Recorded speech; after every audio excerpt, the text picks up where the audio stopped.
এই ঘুষ করে জাহান্নাম থেকে বাঁচার কোনো রাস্তা নাই, একেবারে ডাইরেক্ট জাহান্নামে যাবে, ডাইরেক্ট। ওর বাঁচার একটাই রাস্তা, বিকল্প রাস্তা নাই, একটাই রাস্তা আছে বাঁচার। ওই ঘুষ খাইকে যত সম্পদ বানাইছে সমস্ত সম্পদ বিক্রি করা লাগবে করিয়ে, যাদের কাছে ঘুষ খাইছিল তাদের টাকাগুলো ফেরত দিয়ে তাদের পা ধরে মাপ চাওয়া লাগবে। যে লোকের কাছে ঘুষ খাইছিল ওই লোক বর্তমানে জীবিত নাই, তার ওয়ারিশ যারা আছে তাদের কাছে টাকাগুলো ফেরত দিয়ে মাপ চাওয়া লাগবে। ওরা যদি মাপ করে তবে তুই জাহান্নাম থেকে বেঁচে যাবি, অসুবিধা নাই। আর যদি ওরা মাপ না করে ডাইরেক্ট জাহান্নামে যাবে কিয়ামতের দিন, ডাইরেক্ট। কোন নবীরও ক্ষমতা নাই তোকে জাহান্নাম থেকে বাঁচাবে, কোন নবীর সুপারিশ তোর পক্ষে গ্রহণযোগ্য হবে না, মনে রেখে নিস। যাদের কাছে ঘুষ খাইছো তাদের হক নষ্ট করছো, হক নষ্ট করছো, হকুল ইবাদের মামলায় থাকছো। আর হকুল ইবাদ আমার আল্লাহ কখনো মাফ করবে না, মনে রেখে দিয়ে। আল্লাহ পরিষ্কার করে জানিয়ে দিয়েছে, বান্দাবান্দি যত গুনাহ করুক সব গুনাহ আমি মাফ করব। দুইটা গুনাহ মাফ করবো না, এক নম্বরে শিরিক আর দুই নম্বরে হকুল ইবাদ। তারপরে শিরিক সম্পর্কে রাসূল হাদিসের মধ্যে বয়ান করেছেন, একজন কাট্টা কাফের জীবনে 80 বছর পর্যন্ত মূর্তি পূজা করেছে, আল্লাহ পাকের সঙ্গে শরীক করেছে। ওই 80 বছর বয়সে মৌতের আগ মুহূর্তে তার জ্ঞান ফেরে, ওই সময় সে যদি তওবা করে ঈমান আনে, তওবা করার সাথে সাথে আল্লাহ পাক তার 80 বছরের মূর্তি পূজা সেরে গুনাহ মাফ করে দেন। কিন্তু হকুল ইবাদের গুনাহ বাজনা তওবা করলে মাফ হয় না।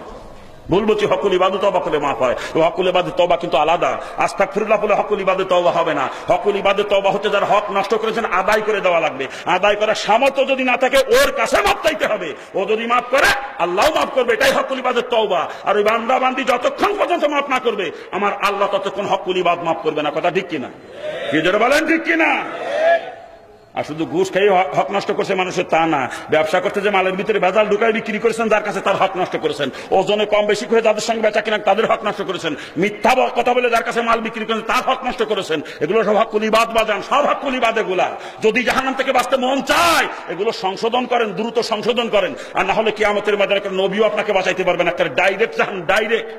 আর একজনের কাছে কদু ছিঁড়ে নিয়েছে, কদু লাউ লাউ এই যে শৈল মাছ দিয়ে রান্না করি, বিয়াকে তুমি কদু দিয়ে শৈল মাছ দিয়ে খাও নাই, খাইছো শুয়োরের গোস্ত দিয়ে শৈল মাছ দিয়ে। ওই কদু যে গাছ লাগাইছিল তার জন্য কদু, টাকা দিয়ে কিনে খাইলে তোমার জন্য কদু, তো চুরি করে খাইছো যে ও শুয়োরের গোস্ত থেকেও খারাপ। আজকে থেকে 10 বছর আগে বাজার এক দোকান থেকে বাকি সদাই করেছিলেন, 50 টাকার বাকি সদাই, বলছিলেন টাকা নাই এখন কালকে দিয়ে দেবো। পরে আর ওই দোকানের সামনে যান নাই, অন্য পাশ দিয়ে বিড়ে বাজার করে চলেছেন, কিছুদিন দোকানদার সাথে দেখাই দেন নাই। কথা ঠিক না? কি জোরে কান? হ্যাঁ, কিছুদিন পরে দোকানদার বুঝলে গেছে আপনার কাছে টাকা পাবে, আপনি বলেন নাই বাজান, আপনি বলেন নাই, আপনার মনে আছে। কথা ঠিক না? কিন্তু দোকানদারের টাকাটা পর্যন্ত দেন নাই, দিয়ে নিয়ে তো নাই, নিয়ে থাকলে তো কবেই দিয়ে দিতেন। কথা ঠিক কিনা? জোরে বলেন। বাবা যান, দুনিয়াতে দেন আর না দেন কিয়ামতের দিন দেওয়াই লাগবে, মাপ নাই। হকুল ইবাদের ব্যাপার কোনো সৈয়দ বলা বলি চলবে না, দেওয়াই লাগবে, কোনো মাপ নাই। দুনিয়াতে দিলে তো টাকা পয়সা দিয়ে পরিশোধ করতে পারতেন, কিয়ামতের দিন টাকা পয়সা থাকবে না, দেওয়া লাগবে নেকি। কি দেওয়া লাগবে? কি দেওয়া লাগবে? নেকি। আর কতটুকু দিতে হবে রাসূল হাদিসের মধ্যে পরিষ্কার করে জানিয়ে দিয়েছেন। রাসূল বলেন 1 দিরহাম। ওই জামানায় 1 দিরহাম সমান সমান ছিল আমাদের দেশের 94.31 পয়সা। মানে রাসূল বলেন 1 দিরহাম পরিমাণ যদি কেউ কারো হক নষ্ট করে দুনিয়াতে, কিয়ামতের ময়দানে তার পরিবর্তে কমপক্ষে 700 রাকাত কবুল নামাজের নেকি দিয়ে দিতে হবে। 94 পরিবর্তে 700 রাকাত কবুল নামাজের নেকি দেওয়া লাগবে। দোকানদারে 50 টাকা মারি খেয়েছেন, ওর পরিবর্তে কত নেকি দেওয়া লাগবে? হিসাব করেন বাজার। ওই যে কদু চুরি করে তার দাম 40 টাকা বাজারে, ওর পরিবর্তে কত নাকি দেওয়া লাগবে? ওই যে মাছ চুরি করে তার দাম 200 টাকা বাজারে, ওর পরিবর্তে কত নিয়ে হিসাব করেন না বাজান। ওই যে মুরগি চুরি করে খাইছেন একজনের খোপেতে, ওর দাম বাজারে 700 টাকা, তার পরিবর্তে কত নাকি দেওয়া লাগবে? একজনের কাছে ডাব চুরি করে খাইছেন তার দাম 200 টাকা বাজারে, ওর পরিবর্তে কত নাকি দেওয়া লাগবে? ওই যে আম চুরি করে খাইছেন, পেয়ারা চুরি করে খাইছেন, কোনটার দাম কত হিসাব করেন বাজান, হিসাব করে মিলেন, হিসাব মিলান। আজকে আপনার দাপট আছে, আল্লাহ কিছু টাকা পয়সার মালিক বানাইছে, বংশ বড় বংশ, এলাকার মধ্যে লাঠোর জোরও আছে, আপনার লাঠির জোর আছে। আপনার উপরে কথা কয় কি এলাকায় নাকি কয়? আপনার জমির পাশে গরিব মানুষের জমি আইছে নিয়ে অবৈধভাবে 4-5 দখল করে কাছেন জোরপূর্বক গরিব মানুষের জমি। ওই গরিব মানুষটা কিছু করতে পারে না, কারণ কিছু করতে গেলে মার খাওয়া লাগবে না, জানে ও মার খাওয়ার বইতে কিছু কয় না। আবার গরিব মানুষটা কারোর কাছে বিচার হচ্ছে না, কারণ জানে আমাকে দেশে সালিশ বিচার তারা করিয়ে বেড়ায়, অধিকাংশ হলো ঘুষ করবো বদমাইশ। আমি যে বিচার চাবা না, ও বড় লোকের কাছে ঘুষ খেয়ে বিচারেরা বড় লোকের পক্ষে দিবে না, জানে গরিব মানুষ কারোর কাছে বিচারও চায় না। ও খালি যায় নামাজে বসে চোখের পানি ফেলে মাহবুদের দ্বারা বিচার দিলা, তুমি তো সবই জানো, আমার জমি অবৈধভাবে খাইতেছি মাহবুদ, তুমি এর বিচার করো। ও বাজান ভালো করে মনে রাখবেন, সুআচারের পরিবর্তে 700 রাকাত কবুল নামাজের নেকি দিয়ে দেওয়া লাগবে কিয়ামতের ময়দানে। আর একজনের জমি যে অবৈধভাবে খাইতেছেন, ওই জমির কত মূল্য আছে বাজারে, ওর পরিবর্তে কত নেকি দেওয়া লাগবে, একটু হিসাব মিলাইয়ে তারপরে কবরে যাইয়েন। শুধু তাই না বাজান, অবৈধভাবে ব্যবসা করে মানুষের সাথে ফাঁকিবাজি করে কোটি কোটি টাকার মালিক হয়েছেন বাজান, ওই কোটি কোটি টাকার বিনিময়ে কত নেকি দেওয়া লাগবে, একটু হিসাব মিলাইয়ে তারপরে আপনি কবরে যাইয়েন। চাকরি করতে ঘুষ খাইছেন 3 লাখ টাকা একজনের কাছে, ওই 3 লাখ টাকার পরিবর্তে কি পরিমাণে দেওয়া লাগবে বাজান, একটু হিসাব মিলাইয়ে তারপরে কবরে যাইয়েন। দেওয়া লাগবে কি পরিমাণ? সোয়া সান্নার পরিবর্তে 700 রাকাত কবুল নামাজের নেকি। মাথায় রেখেন কিন্তু হিসাব, মাথায় রেখেন। কিয়ামতের ময়দানে নেকি দিয়ে হক আদায় করার পরে নেকি যদি বাড়তি থাকে জান্নাতে চলে যাবেন, কোনো অসুবিধা নাই। আর নেকি যদি শেষ হয়ে যায়, যাদের হক আদায় করতে বাকি থাকবে তাদের গুনার বোঝা ঘাড়ে চাপায় আপনাকে জাহান্নামে নিক্ষেপ করা হবে, মনে রেখে দিয়ে। এই জন্য বাজান, আমি বলি কি বাজান, পাও ধরে বলে যায়, যদি কেউ কোনো প্রকার কারো হক নষ্ট করে থাকেন দুনিয়াতে, ওই মামলা নিষ্পত্তি দুনিয়া থেকে করে জাহান্নাম থেকে বাঁচতে মন চায় না। কিয়ামতের মধ্যে হক ইবাদের মামলা যদি কেউ একবার থাকে, তার জাহান্নাম থেকে বাঁচার আর কোনো রাস্তা থাকবে না, ডাইরেক্ট জাহান্নামের, ডাইরেক্ট, মনে রেখে দিয়ে। কিয়ামতের ময়দানে কেউ মাফও করবে না, করবে কি? কেউ মাফ করবে বাজান? কেউ মাফ করবে না। একটা নেকি দিয়ে যেদিন কেউ সাহায্য করবে না, হাসরের ময়দানে আপনার নেকি বদি ওজন হচ্ছে মিজানের পাল্লায়, একটা নেকি কম পড়ে গেছে আপনার, আল্লাহ পাক সুযোগ দিবে, তুই একটা নেকি জোগাড় করে নিয়ে আয়, তোকে আমি জান্নাতে দিয়ে দেবো। সারা হাসরের ময়দান ঘুরে কারো কাছে একটা নেকি সেদিন পাইবেন না। মায়ের কাছে নেকি চাইলে মা আপনাকে সন্তানগুলো অস্বীকার করবে। বাপের কাছে নেকি চাইবেন, বাপ বলবে দুনিয়াতে বিয়েই করেছিলাম, আমার কোনো ছেলে মেয়ে ছিল না, তুই আবার কি দা?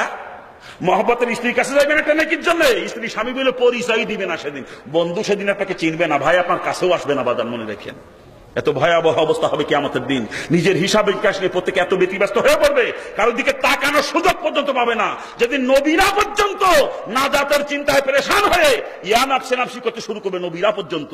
এত ভয়াবহ অবস্থা হবে কিয়ামতের দিন। একটা নেকি দিয়ে যেদিন কেউ সাহায্য করবে না, হকুল ইবাদের মামলা থেকে সেদিন কেউ রেহাই দিবে? বলেন, কি কেউ রেহাই দিবে?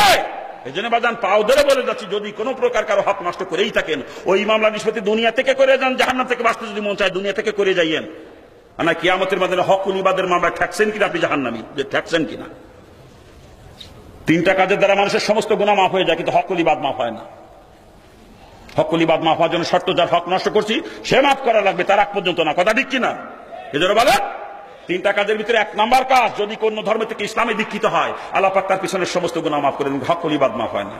2 নাম্বার কাজ, যদি কেউ খালেস তওবা করে, তওবা যদি আল্লাহ পাকের দরবারে কবুল হয়, তারও সব গুনাহ মাফ হয়ে যায়, হকুল ইবাদ মাফ হয় না। হকুল ইবাদের জন্য শর্ত, যার হক নষ্ট করছি সে মাফ করা লাগবে। কথা ঠিক কিনা?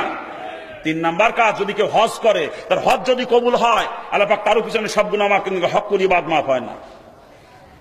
আমি যখন ইসলাম গ্রহণ করলাম, করার পর হযরতরা বলতেন, আলেম ওলামারা বলতেন, বাবা তুমি তো সব গুনাহ আল্লাহ মাফ করে দিতে, তুমি তো বেগুনাহ মাসুম হয়ে গেছো।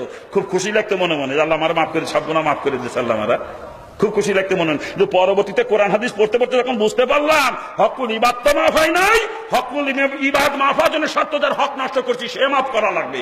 এই বুঝ যখন পাইছি, যে এলাকায় ছোট থেকে বড় হয়েছিলাম, ওই এলাকায় যে প্রত্যেক বাড়ি বাড়ি যে মাপ চাইছি, ওই এলাকার 2টা হিন্দু গৃহস্থ ইন্ডিয়ায় চলে গেছে, ইন্ডিয়ায় যায় তাদের কাছে মাপ চাই আসছি, ইন্ডিয়ায় যায়। যে স্কুলে লেখাপড়া করেছিলাম, স্কুলের পাশে বাজার, স্কুলের পাশে বাজার, প্রতিদিন টিফিনের সময় বাজারে যাইতাম, বিভিন্ন দোকান থেকে বিভিন্ন জিনিস কিনে কিনে খাইতাম। হয়তো টাকা ছিল না, বলছিলাম দিয়ে দেবো, পরে আর দেওয়া হয় নাই, হতে পারে কিনা এরকম। ওই বাজারে যে প্রত্যেক দোকানে দোকানে মাপ চাইছি, হকুল ইবাদ কত মারাত্মক জিনিস, এ মুসলমান কল্পনাও করতে পারেন না আজকে, কল্পনাও করতে পারেন না আজকে। অনেক বদমাইশ পুরুষ আছে, ঘরে স্ত্রী থাকতে আর এক মহিলার সাথে গোষ্ঠী নষ্টি করে বেড়ায়, পরকীয়া প্রেমে লিপ্ত। কথা ঠিক না? মোবাইলে এক মিস কল, এক রং নাম্বারে কল ঢুকে গেছে, এক মহিলা রিসিভ করছে পাশে, ওই যে মহিলার সাথে গল্প শুরু হয়েছে, ওই জায়গাতে পরকীয়া প্রেম। এখন স্ত্রীরা সহ্য করতে পারে না, স্ত্রীরা আর ভালো লাগে না, নাকি গান?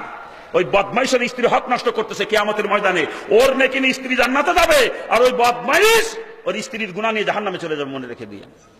আবার এরকম কিছু বদমাইশ মার্কা মহিলাও আছে না? হ্যাঁ, স্বামী থাকতো আর এক পুরুষের পিছনে ফষ্টি নষ্টি করে। কথা ঠিক না?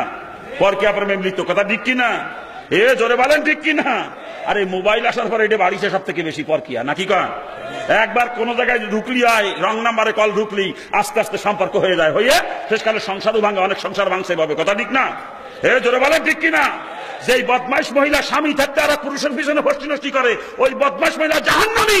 কিয়ামতের ময়দানে স্বামীর গুনাহ ওর আমলনামায় যাবে, আর ওর নাকি ওর স্বামীর আমলনামায় যাবে, স্বামী জান্নাতে যাবে, ও জাহান্নামে চলে যাবে, মনে রেখে দিয়ে। এগুলো হকুল ইবাদ বাজান, শুধু এগুলাই না হকুল ইবাদ। আপনার গরু চারার জন্য ফসল খাইছে, ছুটে যাই, যত ফসল খাইছে প্রত্যেকটার দামের দাম হিসাব করে রাখবেন, বুঝিয়ে দেওয়া লাগবে, আপনার মাপ নাই। ছাগল পালেন ছাড়িয়ে দিয়ে, বাজারের মধ্যে ছাড়িয়ে দিয়ে, আর একজনের ফল খায়, আর একজনের কলা খায় ছাগলে, আপনার ছাগলে যত লোকের যত ফসল খাইছে আপনার ছাগলে, সব বুঝিয়ে দেওয়া লাগবে। এগুলো হকুল ইবাদ, এগুলো হকুল ইবাদ। হাঁস মুরগি পালেন ছাড়িয়ে দিয়ে, আর একজনের তা খায়, ও বুঝিয়ে দেওয়া লাগবে আপনার, এগুলো হকুল ইবাদ। ছাড়িয়ে দিয়ে হাঁস মুরগি পালা জায়েজ নাই। আপনার বাড়ির কাজের মহিলার অন্যায়ভাবে বেশি কথা বলছেন, আপনি তার হক নষ্ট করেছেন। আপনার দোকানের কর্মচারীকে অন্যায়ভাবে বেশি কথা বলেন, তার হক নষ্ট করেছেন। আপনি চাকরি করেন, বড় অফিসার, আপনি আপনার অধীনস্থ কর্মচারীকে আপনি অন্যায়ভাবে বেশি কথা, তার হক নষ্ট করেছেন আপনি। এগুলো হকলিবাদ। আপনি সরকারি দল করেন, বড় নেতা আপনি পাবলিকের খাতায় রাখেন না, এর অন্যায়ভাবে বেশি কথা এখন জুলুম করেন এর উপরে, এগুলো হকলিবাদ বাজান। যদি জাহান্নাম থেকে বাঁচতে মন চায়, ওদের পা ধরে ধরে মাপ চান, পা ধরে ধরে মাপ চান। আর কিয়ামতের মধ্যে আপনার নেকি নিয়ে ওরা জান্নাতে যাবে, আর ওদের গুনাহ নিয়ে আপনার জাহান্নামে যাওয়া লাগবে, মনে রেখে দিয়েন। এগুলো হকলিবাদ।